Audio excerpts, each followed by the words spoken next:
Le 3 octobre, il m'est arrivé aujourd'hui une aventure étrange. Je me suis levé assez tard et quand Mavra m'a apporté mes bottes cirées, je lui ai demandé l'heure. Quand elle m'a dit qu'il était 10 heures bien sonnées, je me suis dépêché de m'habiller. J'avoue que je ne serais jamais allé au ministère si j'avais su d'avance quelle mine revêche ferait notre chef de bureau. Voilà déjà un bout de temps qu'il me dit « Comment se fait-il que tu aies toujours un pareil brouillamini dans la cervelle, frère ?» Certains jours, tu te démènes comme un possédé. Tu fais un tel gâchis dans les dossiers que le diable lui-même n'y retrouverait pas son bien. Tu écris un titre en petites lettres, tu n'indiques ni la date, ni le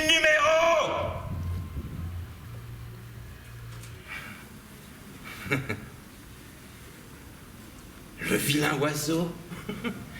Il est sûrement jaloux de moi parce que je travaille dans le cabinet du directeur et que je lui taille les plumes. Bref, je ne serais pas allé au ministère si je n'avais pas eu l'espoir de voir le caissier et de soutirer à ce vaurien, fût-ce la plus petite avance sur ma paie. Quel être encore que celui-ci? Le jugement dernier sera là avant qu'il vous fasse jamais une avance sur votre mois. Tu peux supplier, te mettre en quatre, même si tu es dans la misère, il ne te donnera rien, le vieux démon. Et quand on pense que chez lui, sa cuisinière lui donne des gifles, tout le monde le sait.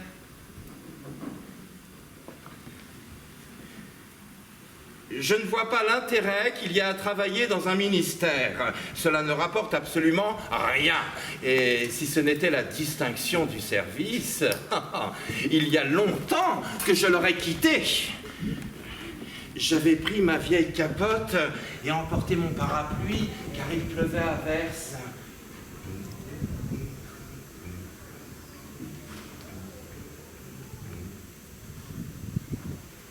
Personne dans les rues.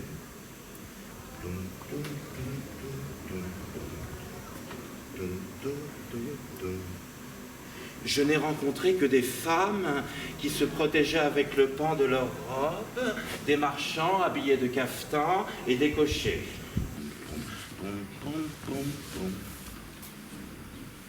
Comme noble, il y avait juste un fonctionnaire comme moi qui traînait. Hé hé, mon cher, tu ne te rends pas au ministère, tu presses le pas derrière celle qui court là-bas et tu regardes ses jambes. Quel fripon nous sommes, nous autres fonctionnaires, qu'une dame en chapeau montre seulement le bout de son nez et nous passons infailliblement à l'attaque.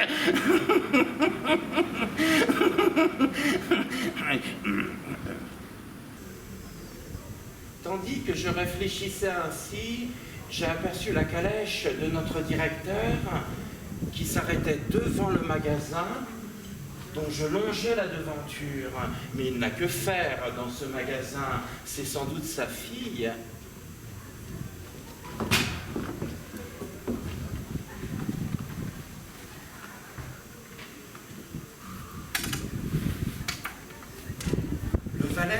la portière, et elle s'est envolée de la voiture comme un oiseau.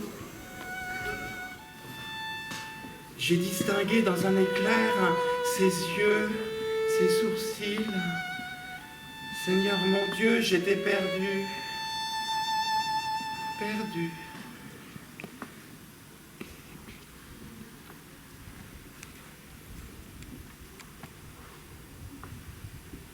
Sa petite chienne était restée dans la rue. Je connais cette petite chienne, elle s'appelle Medji. Soudain, j'ai entendu une voix étrange. Bonjour Medji. En voilà bien d'une autre qui disait cela. J'ai vu deux dames sous un parapluie, l'une vieille, l'autre toute jeune, mais elle m'avait déjà dépassé et à côté de moi, la voix a retenti de nouveau. Tu n'as pas honte, Medji? Quelle diablerie! Je vois Medji flairer le chien qui suivait les dames. Non, fidèle, tu te trompes. J'ai vu de mes yeux Medji prononcer ces mots. J'ai été très malade. Voyez-moi un peu ce chien. J'avoue que j'ai été surpris en l'entendant parler comme les hommes, mais j'ai été beaucoup plus surpris quand Medji a dit « Je t'ai écrit, fidèle, sans doute ce molosse de Polkan ne t'a-t-il pas apporté ma lettre ?»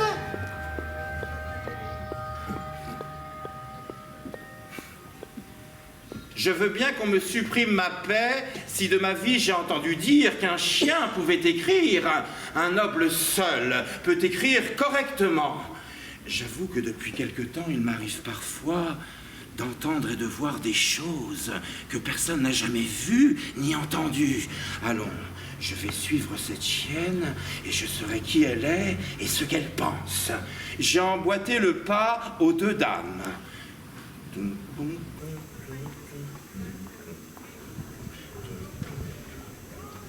Elles ont pris la rue Garoravaya, tourné à la rue Mechanskaya, puis à la rue Stalarnaya, dans la direction du pont Kokushkin.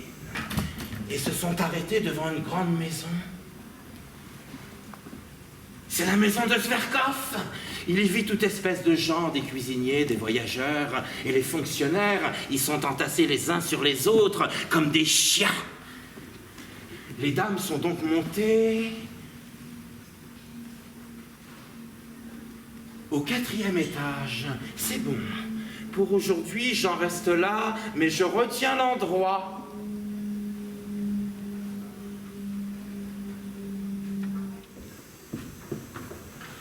« 4 octobre, c'est aujourd'hui mercredi. Je me suis installé dans le cabinet de notre chef.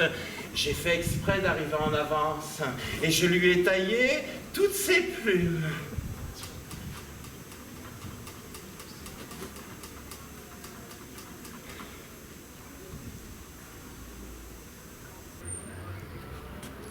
Notre directeur est certainement un homme très intelligent. Tout son cabinet est garni de bibliothèques pleines de livres. J'ai lu les titres de certains d'entre eux, tout cela c'est de l'instruction, mais une instruction qui n'est pas à la portée d'hommes de mon acabit. Toujours de l'allemand ou du français.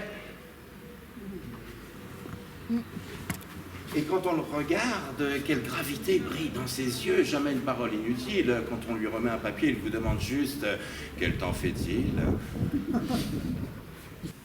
Humide, votre Excellence.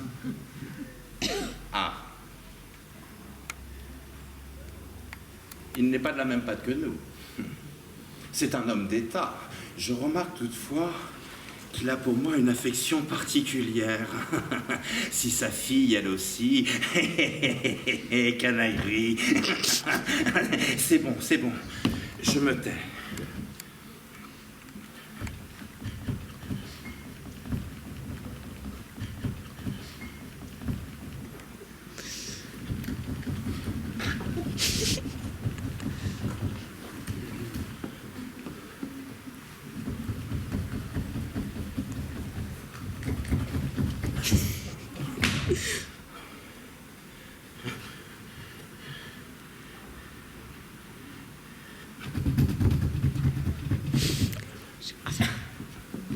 À 12h30 passé, notre chef ne sortait toujours pas de sa chambre. Mais vers 1h30, s'est produit un incident qu'aucune plume ne peut dépeindre. La porte s'est ouverte, j'ai cru que c'était le directeur.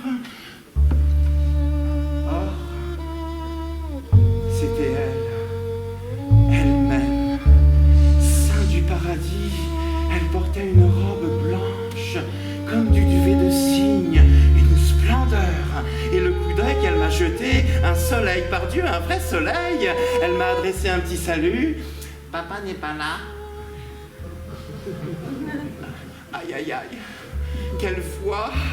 Un canari. Aussi vrai que je suis là, un canari. Papa n'est pas là. Votre Excellence, ai-je voulu dire, ne me faites pas mettre à mort, mais si c'est là votre bon plaisir, exécutez-moi de votre noble main.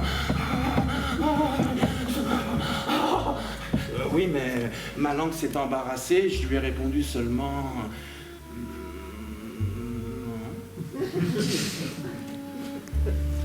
Elle a posé son regard sur moi et a laissé tomber son mouchoir. Je me suis précipité et glissé sur ce maudit parquet. Il s'en est fallu que je me décolle le nez. Mais je me suis rattrapé et j'ai ramassé le mouchoir.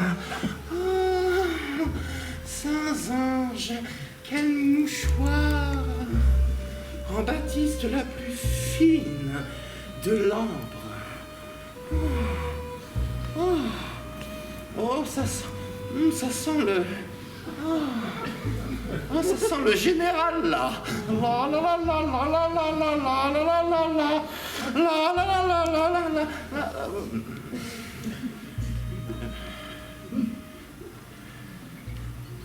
Elle m'a remercié d'un léger sourire et elle a quitté la pièce.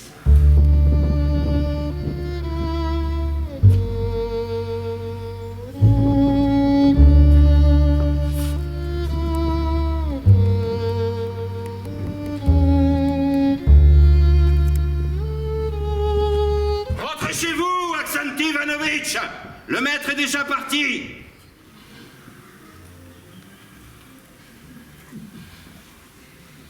La société des valets. Toujours à se vautrer dans les antichambres. Même pas un signe de tête. Sais-tu bien, esclave stupide, que je suis un fonctionnaire de noble origine? J'ai pris mon chapeau, j'ai endossé moi-même ma capote et je suis parti. Je suis resté étendu sur mon lit presque tout l'après-midi. 1 heure passée loin de mamie me dure autant qu'une année. Si je dois haïr ma vie, la mort m'est plus douce, ai-je clamé. Quel joli vers! C'est sans doute de Pouchkine. Sur le soir, enveloppé dans ma capote, je suis allé jusqu'au perron de son Excellence.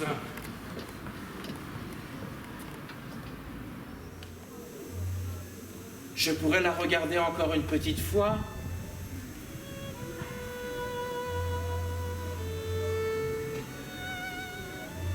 Mais non, elle ne s'est pas montrée.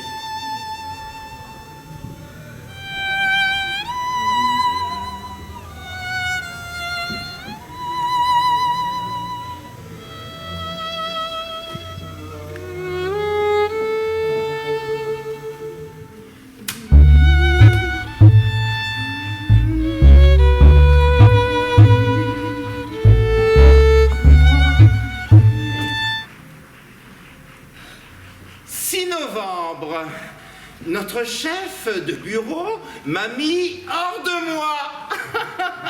Quand je suis arrivé au ministère, il m'a fait appeler et a commencé ainsi. Dis-moi, je te prie, ce que tu fais. Comment cela? Je ne fais rien. Allons, réfléchis bien.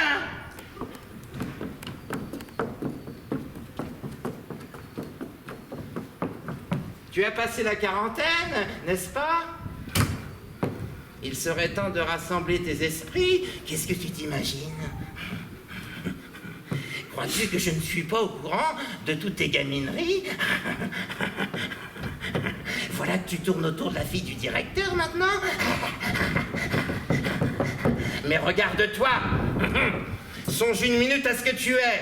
Un zéro, rien de plus. Et tu n'as pas un sous-vaillant. Regarde-toi un peu dans la glace. Tu ne manques pas de prétention.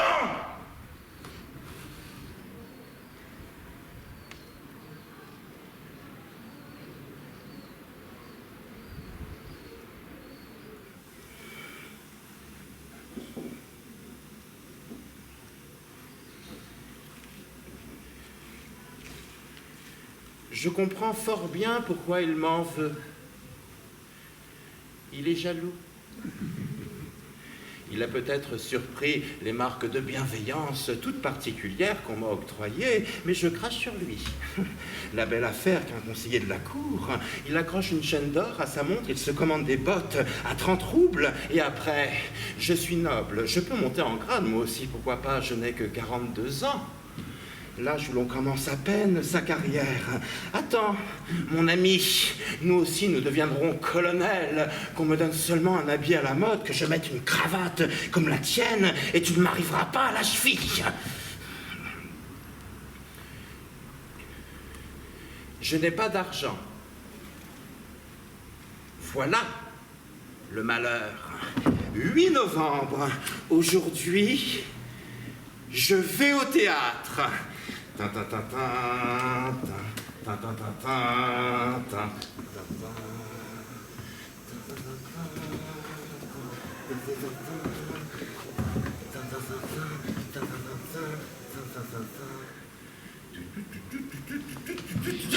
C'est le Nigorus.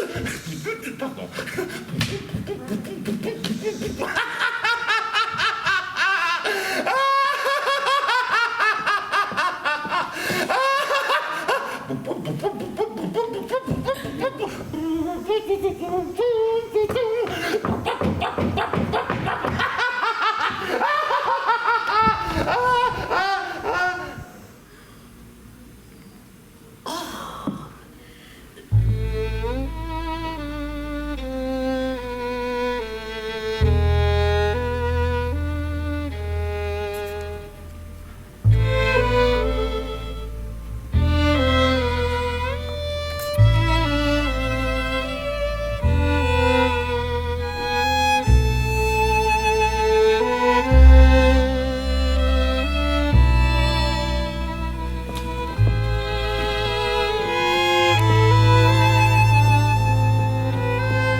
Il y avait une actrice qui chantait à ravir. J'ai pensé à la fille de son directeur, Sophie. C'est bon, j'aime aller au théâtre. Dès que j'ai un copec, je ne peux pas m'y empêcher d'y aller. Eh bien, parmi mes pareils, les fonctionnaires, il y a de véritables cochons qui ne mettraient pas le pied au théâtre pour un empire, les rustres. 9 novembre, à 8 heures, je suis allé au ministère. Notre chef de bureau a fait mine de ne pas remarquer mon arrivée. De mon côté, j'ai fait comme s'il n'y avait rien eu entre nous. J'ai revu et vérifié les paperasses. Je suis sorti à 4 heures. J'ai passé devant l'appartement du directeur, mais il n'y avait personne en vue. Après le dîner, je suis resté étendu sur mon lit presque toute la soirée.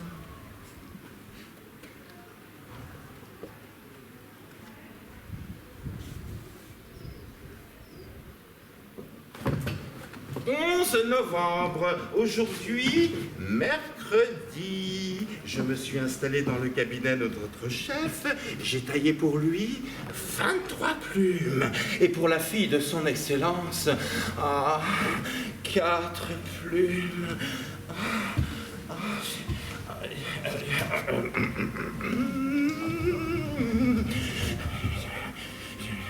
Il aime beaucoup avoir un grand nombre de plumes à sa disposition.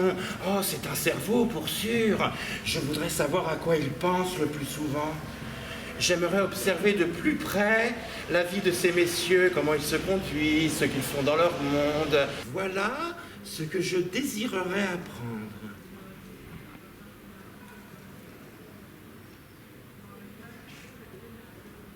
J'aimerais jeter un coup d'œil dans leur salon, dont la porte est quelquefois ouverte, et dans la pièce qui est derrière. Ah, quel riche mobilier, quel beau miroir, quelle fine porcelaine. J'aimerais entrer une seconde là-bas, dans son coin à elle. Voilà où je désirerais pénétrer. Dans son boudoir.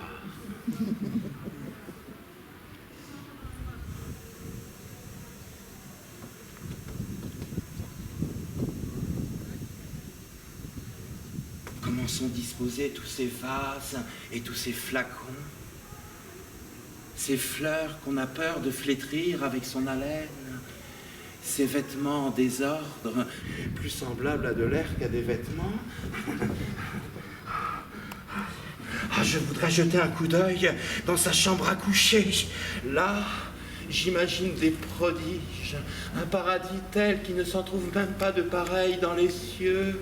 Regardez l'escabeau où elle pose son petit pied au saut du lit. La voir gainer ce petit pied d'un bas léger, blanc, comme neige.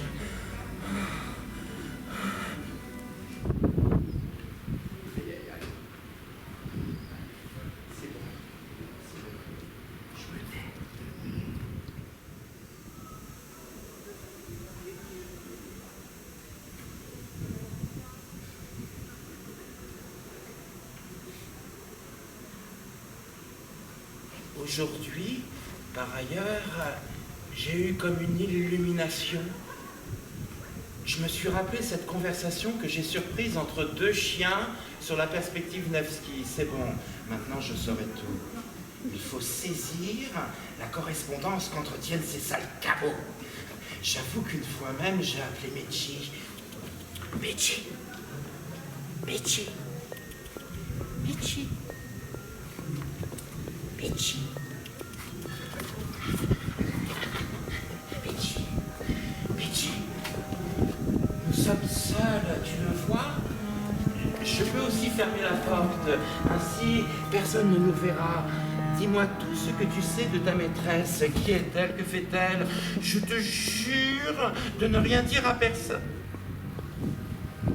Mais ce rusé animal a serré sa queue entre ses jambes et a gagné la porte comme s'il n'avait rien entendu. Il y a longtemps que je soupçonne que le chien est beaucoup plus intelligent que l'homme. Je suis même persuadé qu'il peut parler, mais qu'il y a en lui une espèce d'obstination. C'est un remarquable politique. Il observe tout, les moindres pas de l'homme. Oui, coûte que coûte, j'irai dès demain à la maison de Zverkov. J'interrogerai Fidèle, et si j'en trouve le moyen, je saisirai toutes les lettres que lui a écrites Mechi. 12 novembre, à 2h de l'après-midi, je sors de chez moi pour voir Fidèle et l'interroger. Tintintin, tintintin, tintintin, tintintin, tintintin, tintintin, tintintin, tintintin. Je ne peux pas supporter cette odeur de chou qui se dégage de toutes les petites boutiques de la rue Bechanskaya. C'est une telle puanteur qu'il est décidément impossible de se promener par ici. Tintintin, tintintin.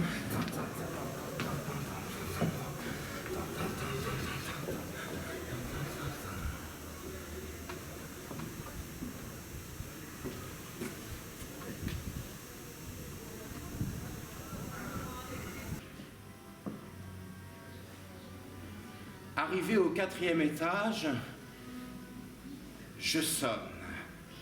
Une jeune fille m'ouvre la porte, pas mal faite, avec des petites taches de rousseur. C'est la même qui marchait à côté de la vieille. Elle rougit légèrement. « Oh, toi, ma belle, tu as envie d'un fiancé? Vous désirez? »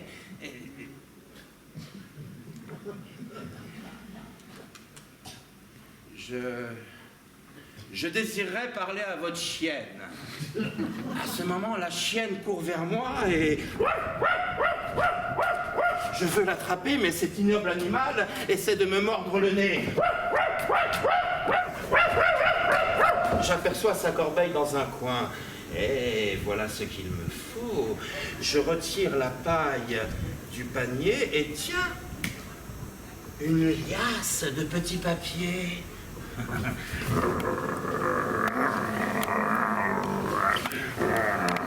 Mais lâche!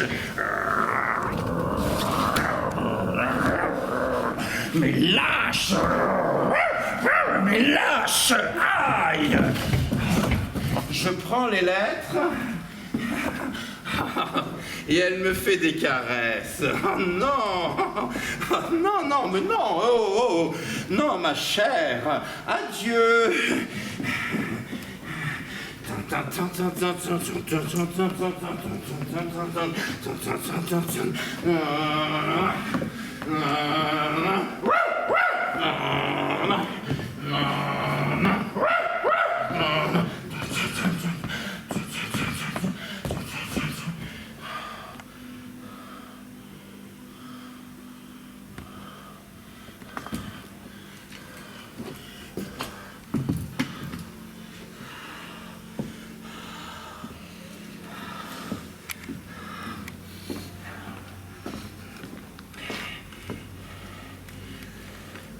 Sans doute, je vais trouver tout là-dedans. Le portrait et les moindres actions de cet homme, notre directeur, son excellence. Et il y sera bien fait une petite allusion à celle qui... C'est bon, je me tais.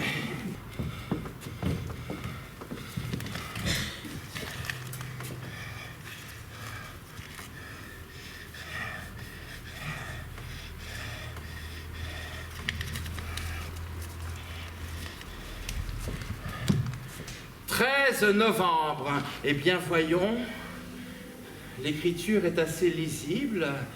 Chère fidèle, je suis très contente que nous ayons décidé de nous écrire.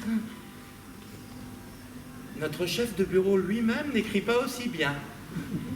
Bien qu'il prétende avoir été dans je ne sais quelle université. Voyons la suite. Il me semble que partager ses pensées et ses sentiments avec autrui est un des plus grands bonheurs de cette terre.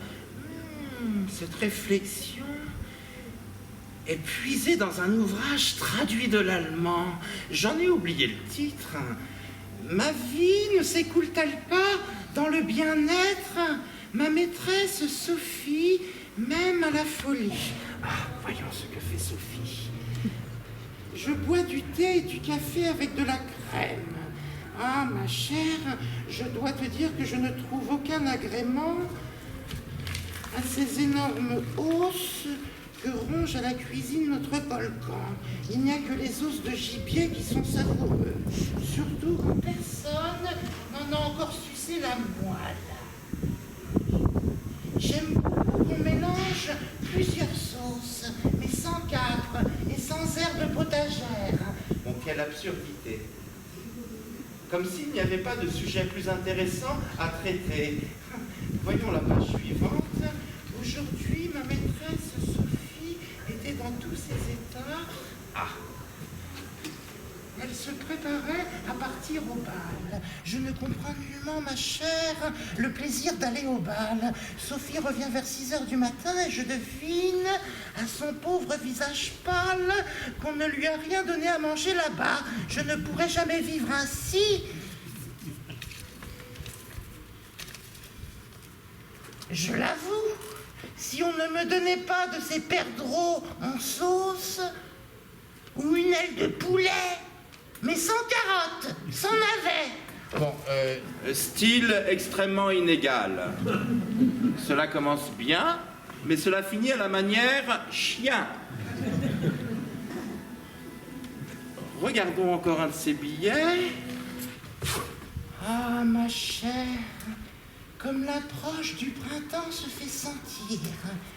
Mon cœur bat à tout propos, comme s'il attendait quelque chose. Mais tu penses bien, ma chère, que mon cœur ne reste pas indifférent.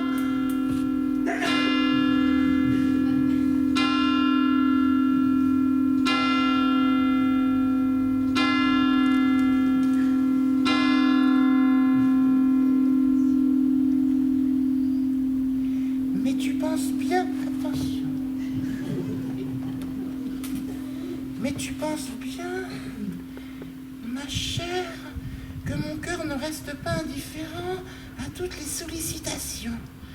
Si tu voyais ce cavalier qui escalade ma clôture et qui a nom Trésor. Ah, ma chère, la jolie frimousse que la sienne. Mais quelle abomination!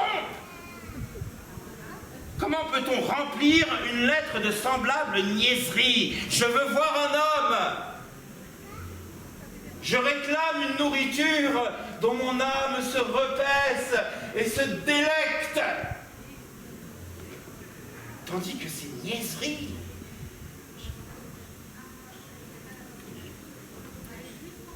Tournons la page.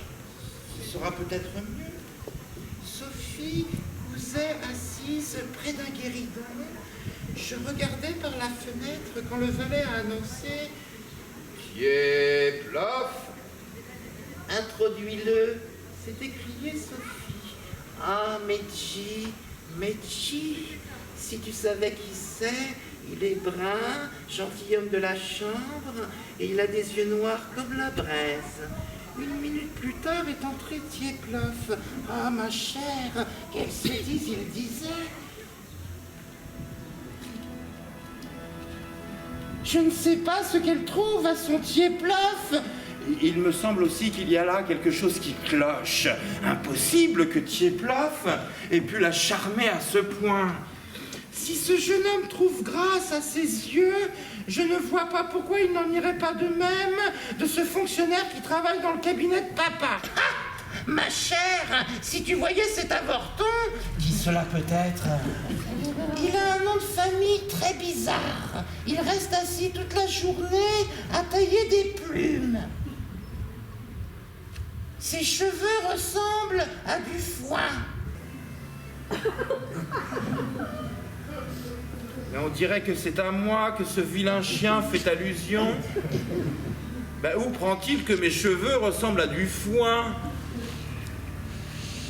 Sophie ne peut se retenir de rire quand elle le regarde. Tu mens? Maudit cabot! Comme si je ne savais pas que c'est là l'ouvrage de la jalousie. Ce sont les menées de mon chef de bureau. Cet homme s'acharne à me faire tort à chaque pas. Lisons encore un de ces billets. Peut-être tout cela va-t-il s'éclairer de soi-même. Ma chère fidèle, tu m'excuseras d'être restée si longtemps sans t'écrire. J'ai vécu dans une parfaite ivresse. C'est avec raison qu'un écrivain a dit que l'amour était une seconde vie. Et puis, il y a de grands changements chez nous. Le gentilhomme de la chambre vient nous voir tous les jours. Sophie l'aime à la folie.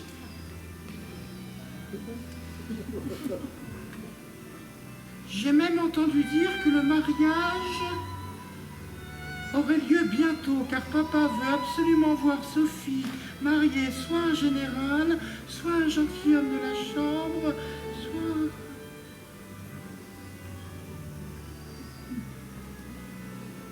Malédiction.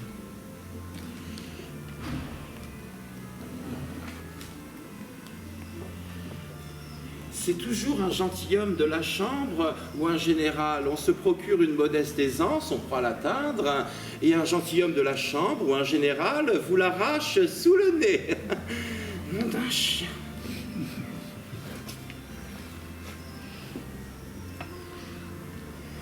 Ce n'était pas pour obtenir sa main ou quelque chose de ce genre que je voulais devenir général, non. C'était pour les voir s'empresser autour de moi, se livrer à tous ces manèges et équivoques de courtisans et leur dire ensuite là, vous deux là, je vous crache dessus.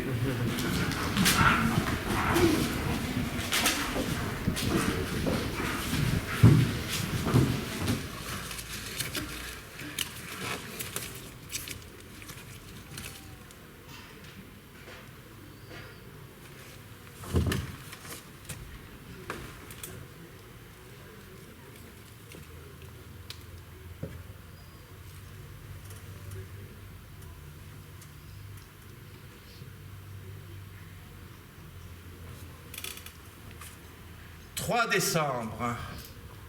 C'est impossible, ce mariage ne se fera pas.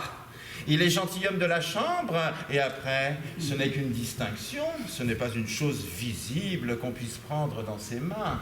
Ce n'est pas parce qu'il est gentilhomme de la chambre qu'il lui viendra un 3e œil au milieu du front. Son nez n'est pas en or, que je sache, mais tout pareil au mien. Il lui sert à priser, non à manger, à éternuer, non à tousser. J'ai déjà plusieurs fois essayé de démêler l'origine de toutes ces différences. Pourquoi suis-je conseiller titulaire et à quel propos?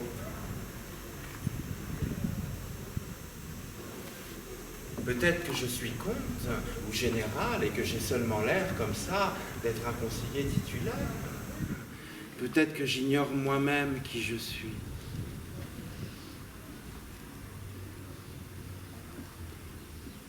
Il y a de nombreux exemples dans l'histoire. Un homme ordinaire, un simple bourgeois ou un paysan découvre subitement qu'il est un grand seigneur ou un baron ou quelque chose d'approchant. Si un si illustre personnage peut sortir d'un moujik, que sera-ce s'il s'agit d'un noble? Est-ce que je ne peux pas, à l'instant même, être promu général-gouverneur ou intendant ou quelque chose de ce genre? Je voudrais savoir pourquoi je suis conseiller titulaire. Pourquoi précisément conseiller titulaire? 5 décembre. Aujourd'hui, j'ai lu les journaux toute la matinée. Il se passe de drôles de choses en Espagne. On dit que le trône est vacant, que les dignitaires sont embarrassés pour choisir un héritier, que cela provoque des émeutes. Comment le trône peut-il être vacant? On dit qu'une certaine Donia doit monter sur le trône. Une Donia ne peut pas monter sur le trône. Sur le trône, il faut un roi. Mais ils disent qu'il n'y a pas de roi. Il y en a un. Mais on ignore où il se trouve. Il est même peut-être là-bas, mais des raisons de famille. Ou la crainte des pays voisins, la France par exemple, l'oblige à se cacher. 8 décembre, j'étais tout à fait décidé à me rendre au ministère, mais différentes raisons et réflexions m'en ont empêché. Les affaires d'Espagne ne peuvent toujours pas me sortir de l'esprit. Comment se peut-il qu'une Donia devienne reine? On ne le permettra pas.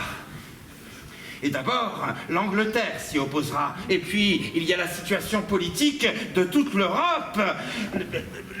Mélanie, non, Mélanie, non, une seule reine, ça suffit. Et ce Macron, oh, ce Macron de Macron, oh, attention Brigitte, hein, attention Brigitte,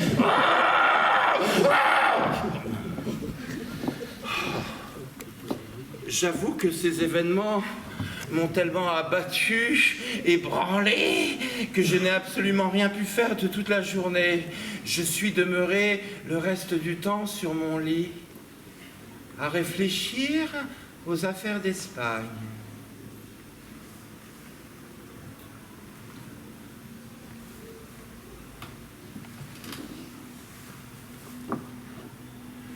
En 3043e jour d'avril, aujourd'hui est un jour de grande solennité.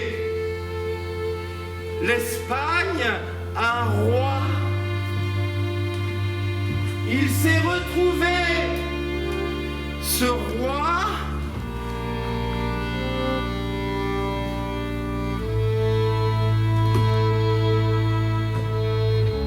c'est moi.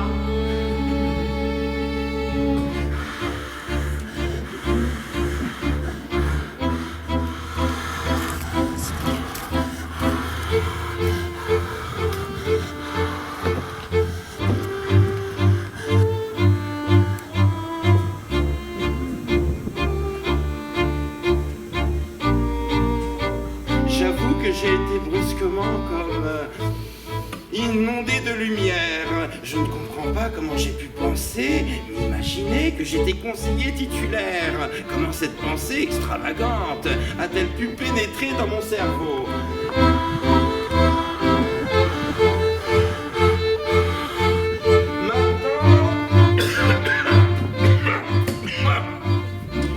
Maintenant, tout m'est révélé. Maintenant, tout est clair.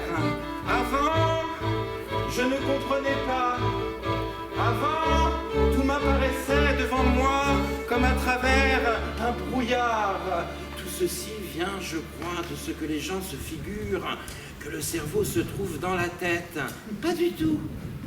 Il est apporté par un vent qui souffle de la mer Caspienne. J'ai tout de suite révélé à Mafra qui j'étais. Quand elle a appris qu'elle avait devant elle le roi d'Espagne, elle a failli mourir de frayeur. Cette sotte n'avait encore jamais vu le roi d'Espagne. Bien entendu, je ne lui garde aucune rancune d'avoir quelquefois mal ciré mes bottes. Je ne suis pas allé au ministère. Non, mes amis, je ne vais plus copier vos sales paperasses. 86e jour de Martobre, entre le jour et la nuit. Aujourd'hui, l'huissier est venu me dire de me rendre au ministère. Depuis plus de 3 semaines, je n'assurais plus mon service.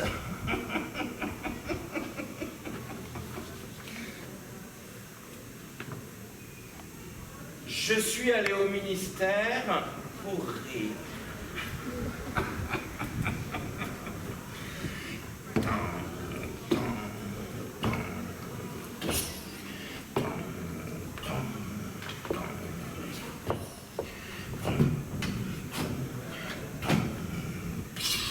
Notre chef de bureau pensait que j'allais lui faire des révérences et lui adresser des excuses.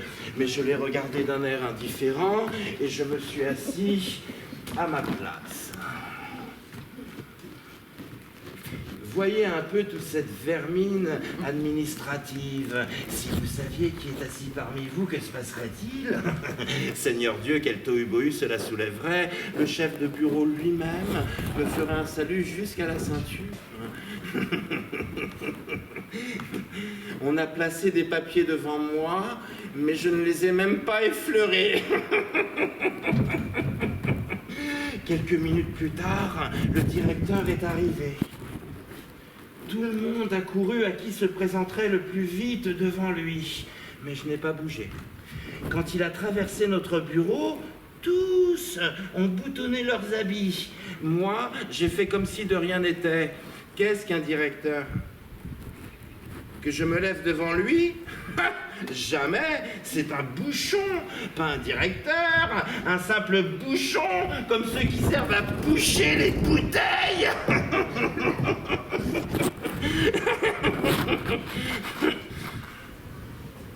Ce qui m'a amusé le plus, c'est quand ils m'ont glissé un papier pour que je le signe.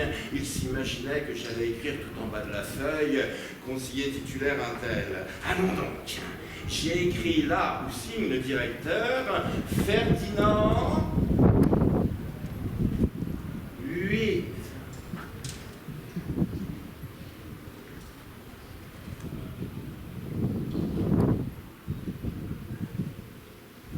Quel silence respectueux a régné alors. Mais j'ai seulement fait un petit geste de la main. Je ne veux aucun témoignage de soumission. Je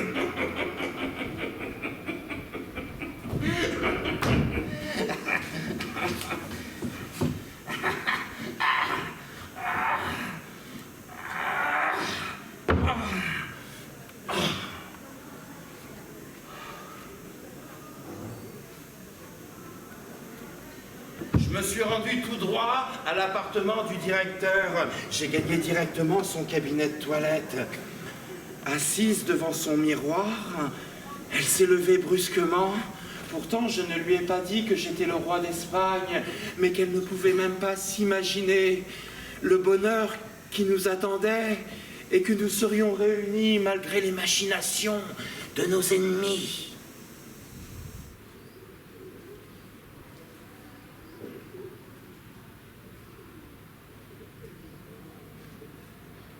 Je n'ai rien voulu ajouter.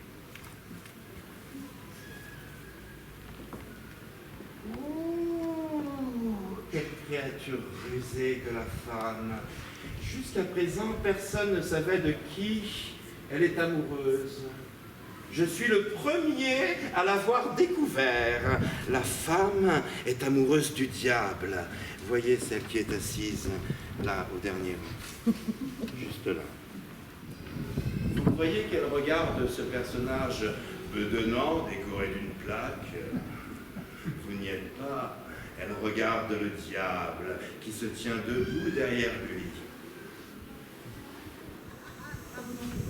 Tenez, le voilà qui se dissimule sous son habit. Il lui fait signe du doigt et elle l'épousera. Elle l'épousera.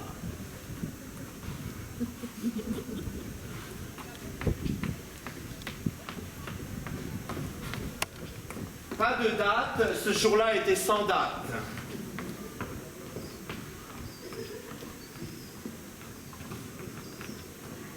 Je me suis promené incognito sur la perspective Nevsky. Sa Majesté l'Empereur a passé en voiture. Toute la ville a ôté ses bonnets et j'ai fait de même. Pourtant, je n'ai nullement laissé voir que j'étais le roi d'Espagne. Il faut d'abord que je me présente à la cour. Ce qui m'a empêché, c'est que je n'ai pas encore le costume national espagnol.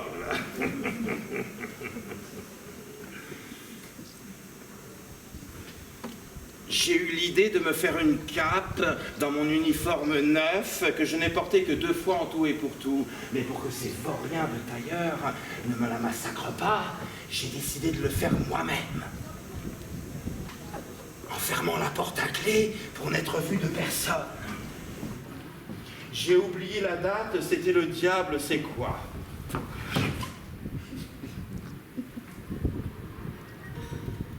Ma cape est achevée et cousue.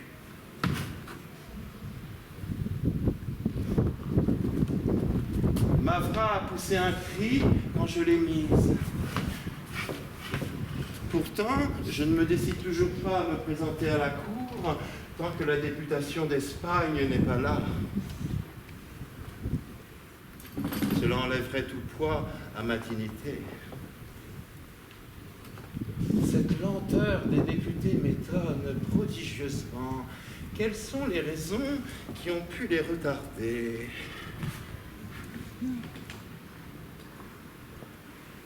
La France, peut-être. Oui, c'est la nation la moins bien disposée. Je suis allé demander à la poste si les députés espagnols n'étaient pas arrivés, mais le directeur ne sait rien. Nietz dies nikakir hispanskir deputataf. Ah, vous êtes sûr? Il n'y a pas de député espagnol? Niet. Hispanskir deputataf.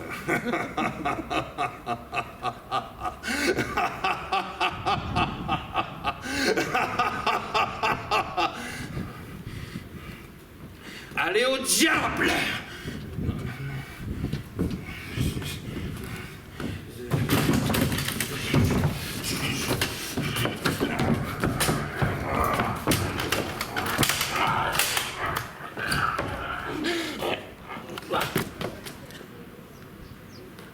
Madrid, 30 février. Voilà! Je suis en Espagne!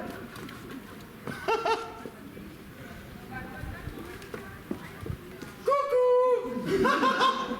Je suis en Espagne! Comment estás? Buenos días!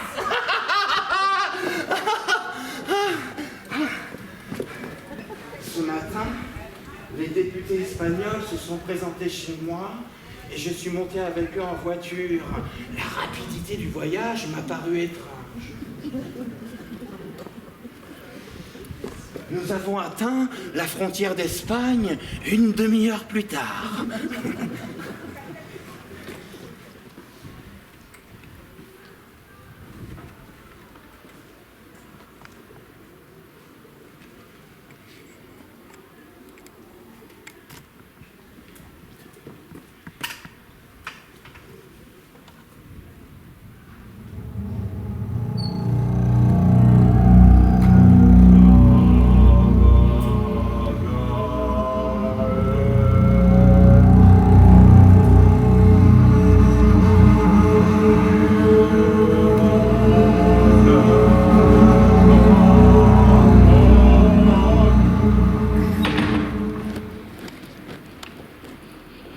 Curieux pays que l'Espagne.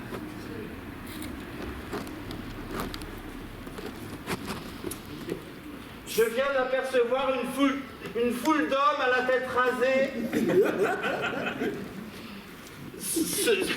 Cela doit être ou des grands ou des soldats, car ils se rasent la tête.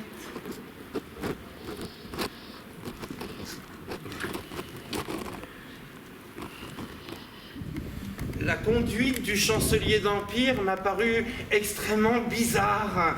Il m'a poussé dans une petite chambre. Reste là! Et si tu racontes que tu es le roi Ferdinand, je te ferai passer cette envie. Sachant que ce n'était qu'une épreuve, j'ai répondu « Je suis Ferdinand VIII ». Mais le chancelier m'a donné 2 coups de bâton sur le dos si douloureux que j'ai failli pousser un cri, mais je me suis dominé, me rappelant que c'était un rite de la chevalerie lors de l'entrée en charge d'un haut dignitaire. En Espagne, ils observent encore les coutumes de la chevalerie.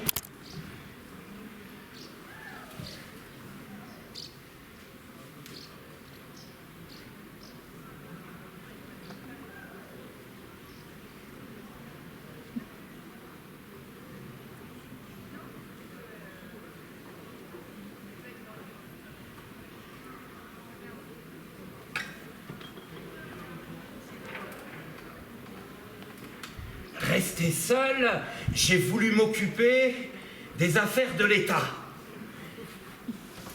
J'ai découvert que la Chine et l'Espagne ne sont qu'un seul et même pays. Et que c'est seulement par ignorance qu'on les considère comme 2 États différents. Je conseille à tout le monde d'écrire Espagne sur un papier, cela donnera Chine.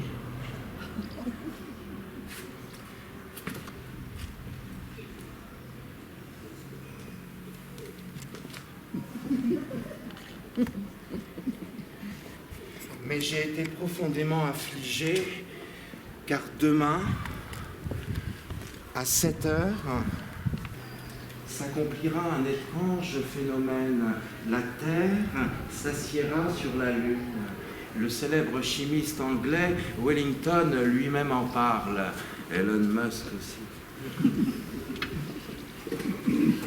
On sait que la Lune se fait habituellement à Hambourg. C'est un tonnelier boiteux qui la fabrique, et il est clair que cet imbécile n'a aucune notion de Lune. Il y met un câble goudronné et une mesure d'huile d'olive. Il se répand alors sur toute la Terre une telle puanteur qu'il faut se boucher le nez. De là vient que la Lune elle-même est une sphère si délicate que les hommes ne peuvent y vivre. Pour l'instant, elle n'est habitée que par des nez. Et voilà pourquoi nous ne pouvons pas voir nos nez. Ils se trouvent tous dans la lune.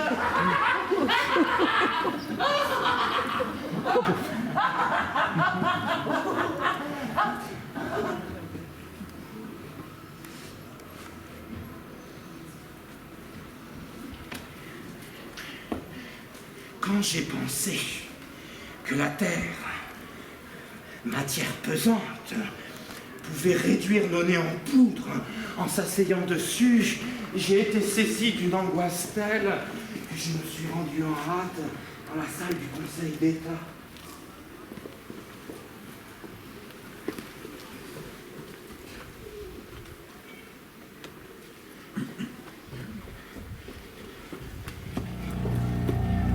Les grands à tête rasée sont des gens très intelligents. Quand je leur ai dit « Messieurs, sauvons la Lune, car la Terre veut s'asseoir dessus !»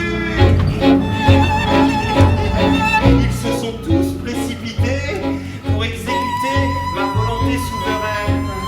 Et beaucoup ont grimpé au mur pour attraper la Lune. À ce moment est entré le grand chancelier. Tous se sont enfuis. Mais revenez. Revenez.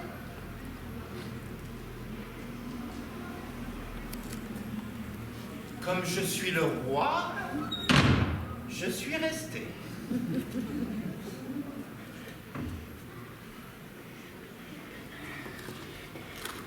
Mais le chancelier, à ma stupéfaction, m'a donné un coup de bâton sur le dos et m'a reconduit de force dans ma chambre.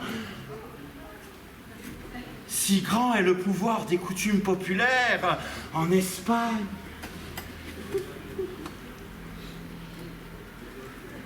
Janvier de la même année qui a succédé à février.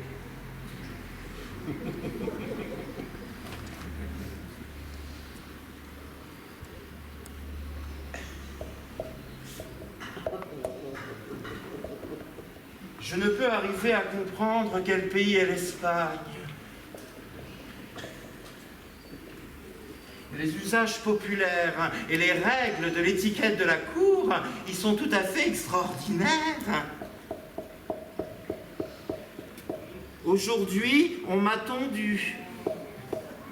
Bien que j'ai crié de toutes mes forces que je ne voulais pas être moine, mais je ne peux même plus me rappeler ce qu'il est advenu de moi lorsqu'ils ont commencé à me verser de l'eau froide sur le crâne. Je n'avais encore jamais connu un pareil enfer.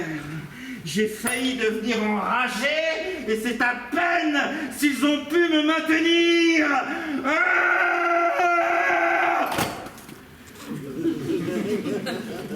Non, ne vous inquiétez pas.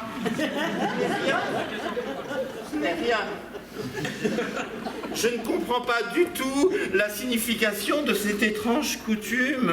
C'est un usage stupide, absurde. La légèreté des rois qui ne l'ont pas encore aboli me semble inconcevable.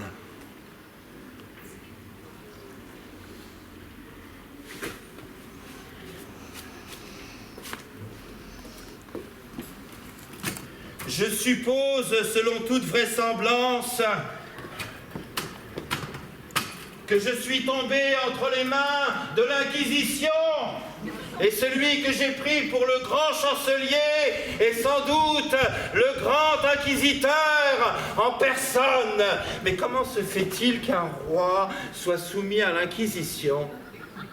Il est vrai que c'est possible de la part de la France, mais je sais, mon ami, que c'est l'anglais qui te mène.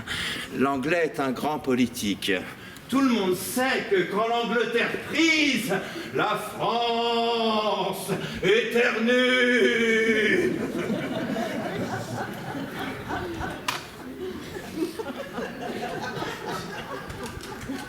Le 25.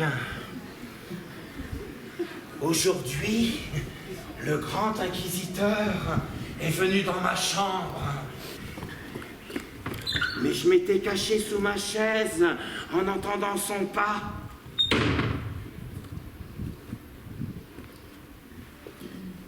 Voyant que je n'étais pas là, il s'est mis à m'appeler. Proprichtine! Proprichtine! Mais je n'ai pipé mot. Aksanti Ivanovitch! Conseiller titulaire? Gentilhomme! J'ai gardé le silence.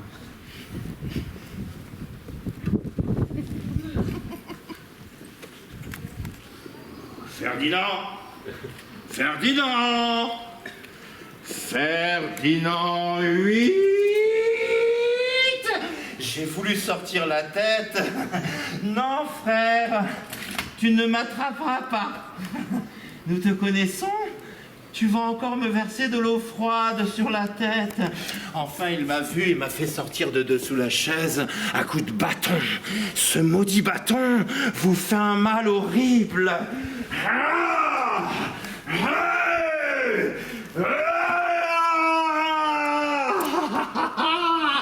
Mais la révélation que je viens d'avoir m'a dédommagé de tout cela. J'ai découvert que tous les coqs ont une Espagne. Elle se trouve sous leurs plumes.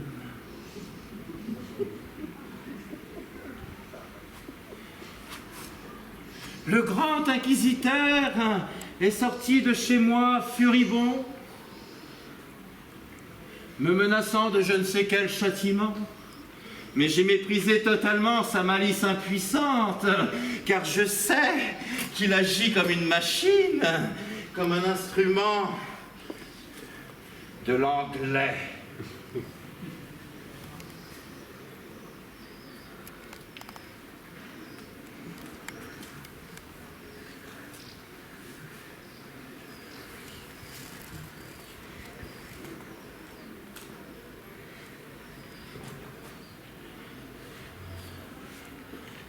Jo 34e URMS Nae Refev 349. Non! Je n'ai plus la force d'endurer cela. Ils ne m'écoutent pas, ne me voient pas, ne m'entendent pas. Que leur ai-je fait? Pourquoi me tourmentent-ils? Que veulent-ils de moi, malheureux? Que puis-je leur donner? Je n'ai rien. Je suis à bout. Je ne peux plus supporter leur torture.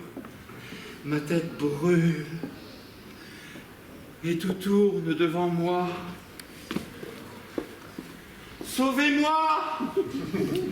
Emmenez-moi! Appelez un Uber! Ou donnez-moi une troïka de coursier rapide, comme la bourrasque, Montancelle, postillon, teinte ma clochette, coursier, foncez vers les nues et emportez-moi loin de ce monde, plus loin, plus loin, plus loin, qu'on ne voit rien, plus rien, plus rien.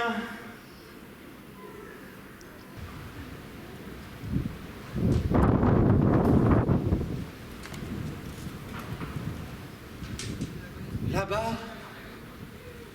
le ciel tournoie devant mes yeux. Une petite étoile scintille dans les profondeurs. Une forêt vogue avec les arbres sombres accompagnés de la lune. Un brouillard gris s'étire sous mes pieds. Une corde résonne dans le brouillard. D'un côté la mer, de l'autre l'Italie. Là-bas, on distingue même les Isbarus. C'est ma maison, cette tache bleue dans le lointain. C'est ma mère qui est assise devant sa fenêtre. Maman! Sauve ton malheureux fils. Laisse tomber une petite larme sur sa tête douloureuse. Regarde comme on le tourmente. Serre le pauvre orphelin contre ta poitrine. Il n'a pas sa place sur la terre. On le pourchasse. On me pourchasse. Maman! Prends en pitié ton petit enfant malade. Savez-vous que le dais d'Alger a une verrue juste en dessous du nez?